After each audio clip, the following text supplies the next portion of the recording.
Hello everyone, myself JP. Good morning, sir.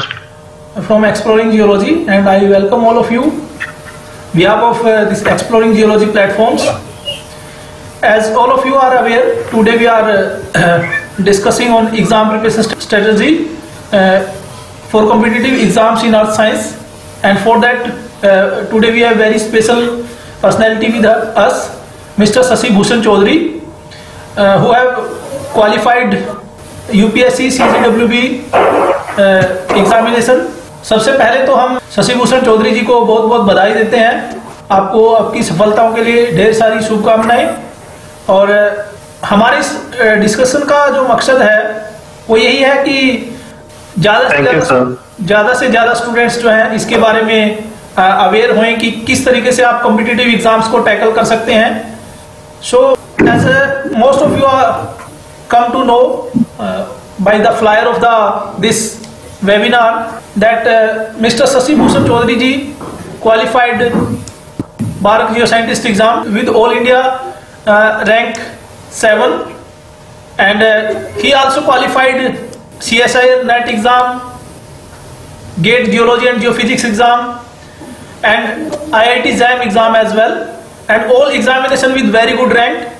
So we thought that he is perfect personality to discuss on this issue, and at the outset we welcome you Shashi Bhushan Chaudhary ji, and thank you very much for accepting our invitation for discussion on such issue.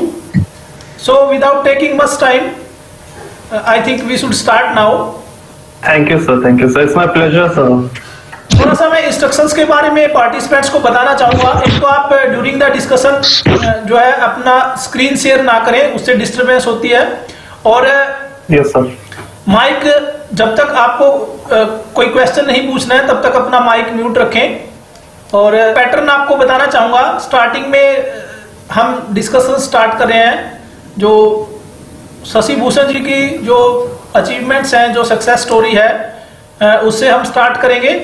After that आप लोग जो है अपने question पूछ सकते हैं, query पूछ सकते हैं, जो भी आपकी क्वेरीज है आप अपना माइक एंड कैमरा ऑन करके आप अपना क्वेश्चन पूछ सकते हैं।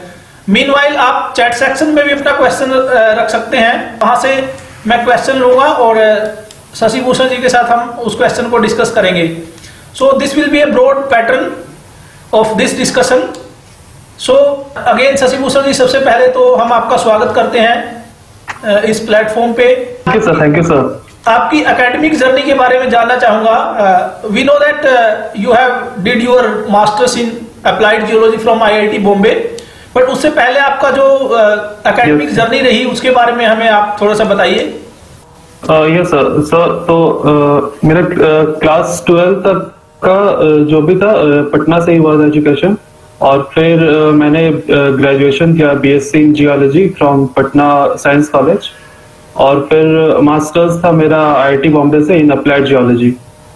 सर तो मेरा करंट बैच ही था 2021 में मतलब पास आउट है, मतलब MSc मेरा। एक जो इंटरेस्टिंग सा क्वेश्चन हमेशा माइंड में रहता है एक जियोलॉजी स्टूडेंट के भी और इन जनरल भी, कि आप जियोलॉजी में आपकी एंट्री कैसे हुई, जियोलॉजी में आपने कहां से आपके माइंड में आया कि आपको जियोलॉजी सब्जेक्ट चूज करना चाहिए? यस सर, तो स्कूल डेज से मेरा मतलब थोड़ा ज्योग्राफी पढ़ने में बहुत इंटरेस्ट था। तो जब मैंने मतलब क्लास 12 पास किया तो मतलब फैमिली की तरफ से भी था कि इंजीनियरिंग परस्यू करें, लेकिन मेरा थोड़ा सा मतलब झुकाव था, मतलब थोड़ा अर्थ साइंसेस की तरफ। तो मैंने थोड़ा एक्सप्लोर किया इस सब्जेक्ट के बारे में, मतलब जियोलॉजी का, और फिर देखा कि करियर अपॉर्चुनिटी भी अच्छा है, तो फिर मैंने मतलब ज्वाइन कर लिया। मतलब पटना से ही था तो यहीं पे मैंने पटना साइंस कॉलेज में एडमिशन ले लिया, और फिर मैंने मतलब जैम का तैयारी किया, और फिर IIT बॉम्बे से मतलब मास्टर्स किया। तो एक नॉर्मल सा जर्नी था, ठीक है। और क्योंकि मेरा स्कूल डेज से ही थोड़ा झुकाव था तो इंटरेस्ट भी लगा पढ़ने में। ग्रेजुएशन में ऐसा कभी फील नहीं हुआ कि मतलब थोड़ा हेक्टिक सा हो रहा है, कुछ नहीं, बस नॉर्मल से टारगेट रखा और हो गया, तो नॉर्मल सा। ओके, तो आपने जब IIT JAM के लिए प्रिपेयर किया तो एक तो उसके बारे में जानना चाहेंगे कि IIT JAM आपने कब से स्टार्ट किया, मतलब कब आपके माइंड में आया कि आपको IIT जैम के लिए प्रिपेयर करना और फर्दर MSc के लिए इस फील्ड में जाना है? तो जब सेकेंड ईयर में थे सर, तो मतलब मेरी कॉलेज से एक तो मतलब सीनियर थे, उनका हो गया था, मतलब वो IIT रुड़की से उन्होंने लोग मास्टर्स कर रहे थे, तो वो एक दिन आए क्लास में मतलब डिस्कस करने के लिए। तो उनसे मैंने बात किया, फिर जाना कि मतलब कैसे इस एग्जाम के बारे में तैयारी करना है, तो उन्होंने अच्छा से गाइड किया, फिर मतलब वहीं से शुरू कर दिए थे। तो ये सेकेंड ईयर में था, तो 2 साल तैयारी की है, सेकेंड ईयर और थर्ड ईयर, और सर फिर मतलब हो गया ओके IIT जैम का। सो IIT जैम क्लियर करने के बाद IIT बॉम्बे आपकी फर्स्ट चॉइस थी या आप कहीं और भी आपके माइंड में था कि वहां पे आपको जाना है? नहीं सर, फर्स्ट चॉइस तो मैंने IIT बॉम्बे रखा था, और फिर सेकंड में मैंने ये IIT रुड़की डाला था, तो होपफुली बॉम्बे मिल गया था मुझे। ओके सो एक इंटरेस्टिंग है क्वेश्चन मेरे माइंड में है कि उस स्टेज पे जब आपको बहुत ज़्यादा पता नहीं होता है ग्रेजुएशन लेवल पे कि जो इंस्टीट्यूशंस हैं उनके इन्वायरमेंट के बारे में या उनकी रेपुटेशन के बारे में, तो IIT बॉम्बे क्यों आपके माइंड में आया first choice? Why IIT Bombay is your first choice? क्योंकि सर IIT मतलब मैंने प्रीवियस देखा था, जो भी टॉपर्स थे they had there first choice in IIT Bombay, और प्लस एक और था कि वहाँ के मतलब मेरा जो रिजल्ट आया था, तो मतलब जो बॉम्बे में जो लोग पढ़ रहे थे उनसे मैंने बात किया, तो दे टोल्ड दैट यहाँ पे मतलब जो भी टीचर्स हैं मतलब बहुत अच्छे हैं, और प्लस तुम्हारा जो एक्सपोजर होगा that would be much better as compare to other IITs। तो ये बॉम्बे में पढ़ने से होता है कि अगर आपको मतलब नॉन कोर की तरफ जाना है, मान लीजिए सॉफ्टवेयर हो गया या फाइनेंस हो गया, तो आप उधर भी जा सकते हैं, मतलब बाय परस्यूइंग MSc ऑल्सो। तो ये एक थोड़ा फ्लेक्सिबिलिटी रहता है। मतलब मेरे ही बैच के बहुत सारे जो स्टूडेंट हैं वो लोग नॉन कोर की तरफ चले गए, तो वहां पे पढ़ने से आपको एक्सपोजर मिलेगा, तो जियोलॉजी के अलावा भी आप कुछ और एक्सप्लोर कर सकते हैं। तो ये था थोड़ा, मतलब इसका मतलब मेरा थोड़ा झुकाव हो गया था IIT बॉम्बे की तरफ। ओके तो जब आप अपने PG कोर्सेज में जाते हैं IIT बॉम्बे में, तो उसके बाद आप का जो वहाँ पे जो आपने ऑब्जर्वेशन की, वहाँ पे जो आपने देखा, उसके बाद से कब आपके माइंड में आया कि मुझे फर्दर जो कॉम्पिटिटिव एग्जाम है, UPSC है, CSL नेट है, गेट है, उनके लिए आपने कब प्रिपरेशन स्टार्ट की? सर नेट का तो जब जैम का एग्जाम मैंने दे दिया था, तो उसके बाद 3-4 महीने का गैप था, तो उसमें मैंने मतलब ओशियनोग्राफी और जो एटमॉस्फेरिक साइंस जो इन एडिशन टू जियोलॉजी पूछा जाता है नेट में, उसका हम पढ़े थे, और फिर प्रीवियस ईयर क्वेश्चंस लगाए। फिर उसी ईयर 2019 का जो दिसंबर में हुआ था नेट एग्जाम, उसी का मैंने दिया था, तो उसमें मतलब अच्छा रैंक आ गया था, 23 था मेरा। तो नेट का तो मतलब उसी टाइम निकल गया था, और फिर गेट का और जो JSI का मतलब मास्टर्स में आके उसका फिर अच्छे से तैयारी की।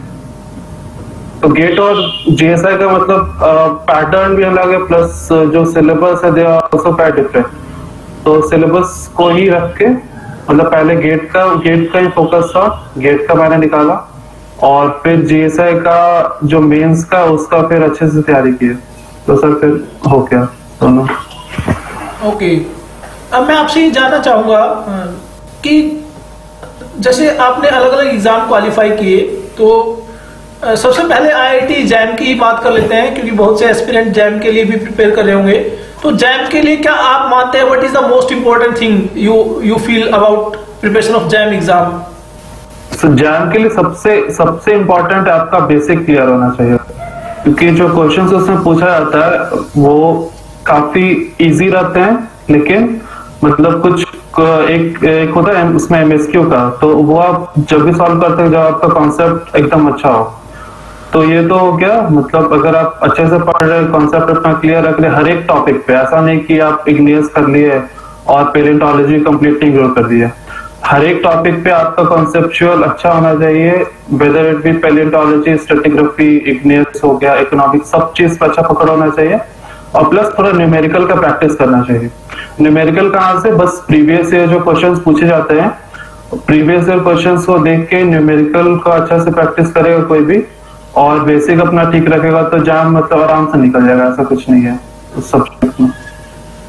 ओके, और उसके बाद आते हैं जो सबसे ज्यादा जो क्वेरी हमारे पास आती है, जो यूपीएससी जीएसआई एग्जाम की अगर बात करें, उसका पैटर्न पिछले 2 साल से चेंज हुआ है। तो जो प्रीलिम्स के लिए स्पेशली क्या चीज फोकस करनी चाहिए, या आपने किस तरीके से आपने प्रिपरेशन की प्रीलिम्स के लिए? यस सर, तो प्रीलिम्स पे 2 पेपर होता है, एक जियोलॉजी का और एक जीएस का। तो जो जीएस होता है वो मतलब it becomes very very important, मतलब क्योंकि बहुत सारे लोग होते हैं मतलब जिसका मतलब जीएस पोर्शन काफी वीक रहता है। तो उसके लिए भी एक है मतलब सिंपल सा स्ट्रैटेजी है, क्योंकि जो जीएसआई में पूछा जाता है दैट इज कम्प्लीटली डिफरेंट, और वो इजी होता है एज कम्पेयर टू अगर कोई सिविल्स का एग्जाम से कंपेयर करता है तो काफी इजी होता है। तो और एक चीज और हमें ध्यान रखना होता है, क्योंकि जीएस का जो पोर्शन होता है वो मतलब 100 मार्क्स का होता है, और वहीं जियोलॉजी का होता है वो 300 मार्क्स का। तो हम अपना टाइम भी ऐसे डिवाइड करना चाहिए कि वो जीएस पोर्शन भी क्लियर हो जाए, प्लस अपना टाइम भी उसमें ज्यादा ना लगे।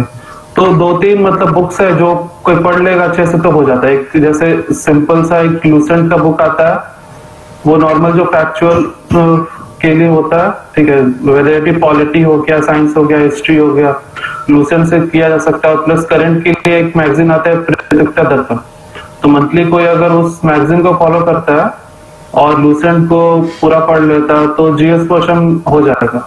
मतलब अबाउट आपका 40 से 50 मार्क्स तक आ जाएगा। मेरा खुद ही मतलब 44 मार्क्स आउट ऑफ 100। तो ये सिंपल स्ट्रैटेजी को रखेगा तो हो जाएगा।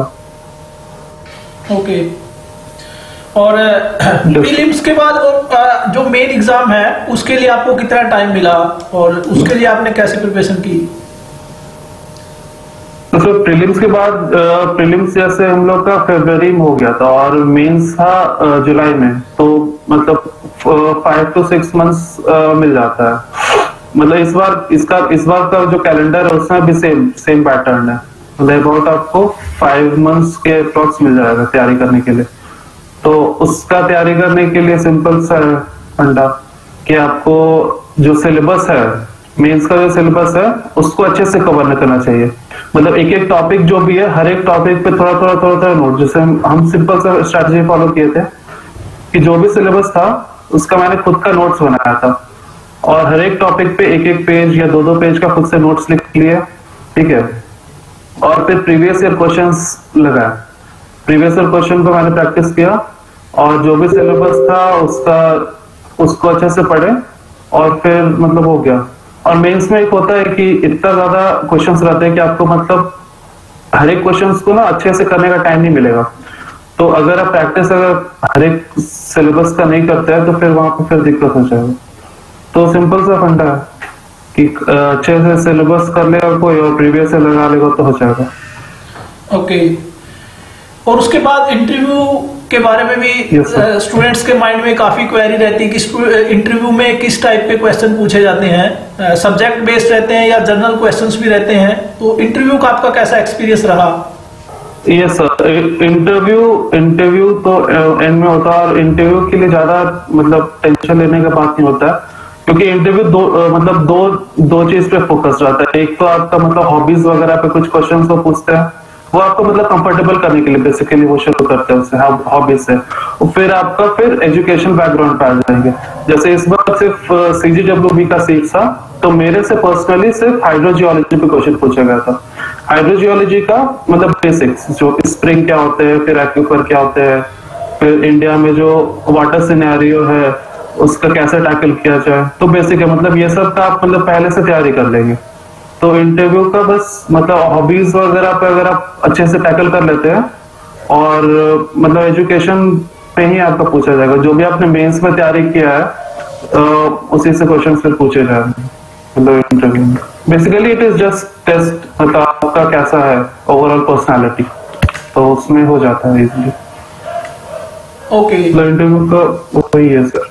ओके, मिस्टर शशि भूषण जी, एक क्वेश्चन जो मेरे माइंड में आ रहा है, आपका जो हम बार्क का एग्जाम देखते हैं, बार्क में जो आपका रैंक है काफी अच्छा रैंक है, तो उसमें जैसे 2 तरीके से रहती है सिलेक्शन प्रोसीजर, एक गेट के थ्रू रहता है और एक एग्जाम के थ्रू रहता है। तो आप कौन से पाथ से आपका सिलेक्शन हुआ? सर मेरा शॉर्टलिस्ट गेट के थ्रू हुआ था। Okay okay. मैंने उसका जो रिटर्न एग्जाम था वो नहीं दिए थे, क्योंकि मतलब मेरा अच्छा था गेट स्कोर, तो फिर मेरा सिलेक्शन हमको था बस पता कि उससे हो जाएगा, तो इसका मतलब मैंने दिया था, तो गेट स्कोर से हो गया था। गेट स्कोर अप्रोक्सीमेटली जिसका इस बार कट ऑफ 700 था, तो मेरा 780 था गेट स्कोर, तो उससे शॉर्टलिस्ट हो गया था। ओके। अगर किसी का मतलब 40 के आसपास रैंक रहता है गेट में, 40 से 50, तो he should be assured that उसका नेक्स्ट राउंड के लिए हो जाएगा सिलेक्शन। ओके। एक बार के इंटरव्यू के बारे में जो व्यू पॉइंट बना हुआ है कि टफ है, तो उसके बारे में आप क्या कहना चाहेंगे? आपका बार का जो इंटरव्यू रहा उसका कैसा एक्सपीरियंस रहा, उसके बारे में बताइएगा। सर टफ हो जाता है क्योंकि मतलब इन एडिशन टू जियोलॉजी मतलब वो फिजिक्स, केमिस्ट्री, मैथमेटिक्स से भी क्वेश्चन पूछते हैं, तो जनरली मतलब मास्टर्स करने के बाद थोड़ा ट्रैक छूट जाता है, तो उसका मतलब थोड़ा टफ हो जाता है, ठीक है। लेकिन ऐसा नहीं कि वो टैकल नहीं किया सकता है, और बार्क में ऐसा नहीं है कि आपको एकदम एक्सपर्ट होना है। जो वहां पे आपसे एक्सपेक्ट किया जाता है आंसर्स कि आप उस फील्ड को कितने अच्छे से जानते हैं, ठीक है।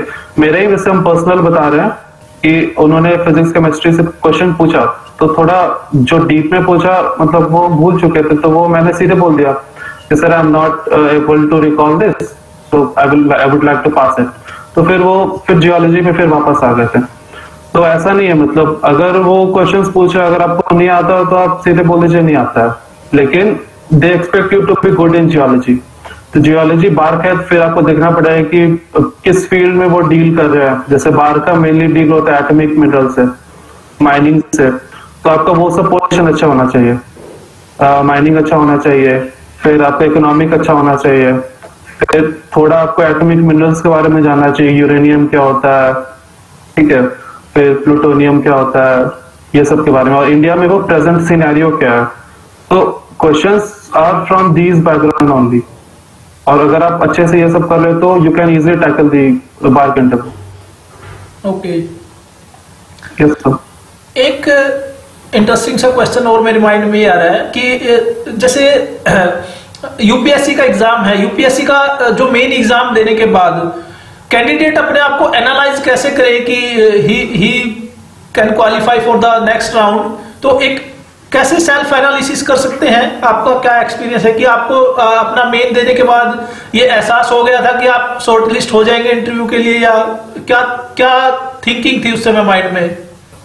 ये सर मेंस देने के बाद तो था कि मेरा मतलब श्योर थे कि शॉर्टलिस्ट हो जाएगा, लेकिन इंटरव्यू के बाद थोड़ा था मतलब कि फाइनल लिस्ट में आएगा या नहीं आएगा। तो मेंस के बाद अगर आप एक सिंपल सा तरीका है, ठीक है, कि जो मेंस अगर आपको निकालना है तो जो क्वेश्चंस पूछा जाता है आप ट्राई करिए हर एक क्वेश्चन का आंसर दे। अगर आप हर एक क्वेश्चन का आंसर देंगे तो आप श्योर शॉट रहिए कि आपका मतलब इंटरव्यू राउंड में हो जाएगा, और फिर डिपेंड करेगा आपका फिर इंटरव्यू कैसा है, तो फिर आपका फाइनल लिस्ट में आता है नाम कि नहीं आता है। तो एक मेंस लिखने टाइम आप लोग बस ध्यान रखिएगा कि 3 घंटा का पेपर है, और जितना भी क्वेश्चंस पूछा जाए आप कम से कम पूरा भर के आइए, उसको पूरा भर दीजिएगा, तो फिर मतलब 1-2 ही मार्क्स मिले तो वो फिर ऐड होता है मार्क्स, फिर अल्टीमेटली फिर आपका मतलब नेक्स्ट राउंड में सिलेक्शन होने से कोई नहीं रुक सकता है। अगर किसी का मान लीजिए प्रीलिम्स नहीं हुआ तो फिर मतलब उसको एनालाइज करना चाहिए कि उसका वीक पोर्शन क्या है, वीक कैसे एनालाइज करना है, जो मार्क्स आया है आपका, फिर टॉपर्स का जो मार्क्स आया है वो कंपेयर करके देखना चाहिए। अगर मान लीजिए आपका 5 नंबर 10 नंबर के कारण रुक रहा है तो आप फिर एनालाइज करिए किस फील्ड में आपका कमजोरी है, मान लीजिए पैलेंटोलॉजी हो गया या स्ट्रेटिग्राफी हो गया, तो उसमें फिर और आप मेहनत करिए, ठीक है, फिर आपका इजिली हो जाएगा। तो यही तरीका है एनालाइजिंग का कि आप दूसरे से कंपेयर करिए कि आप किस फील्ड में लैक करें और कितना आपको और मेहनत करना है। मान लीजिए आपका जीएस पोर्शन कमजोर है, मान लीजिए 10 नंबर 15 नंबर है, उस पर आप ज्यादा मेहनत करिए, try to take it to 40 marks 50 marks, ठीक है। तो यही एक तरीका है। Okay, so thank you very much for answering my question. अब पार्टिसिपेंट से क्वेश्चन लेना चाहेंगे। जो भी पार्टिसिपेंट क्वेश्चन पूछना चाहते हैं अपने आप को अनम्यूट करके अपना क्वेश्चन रख सकते हैं, और जो चैट सेक्शन में क्वेश्चन है वो meanwhile. Hello sir, passed out. this year, and I have a question regarding this UPSC geology examination.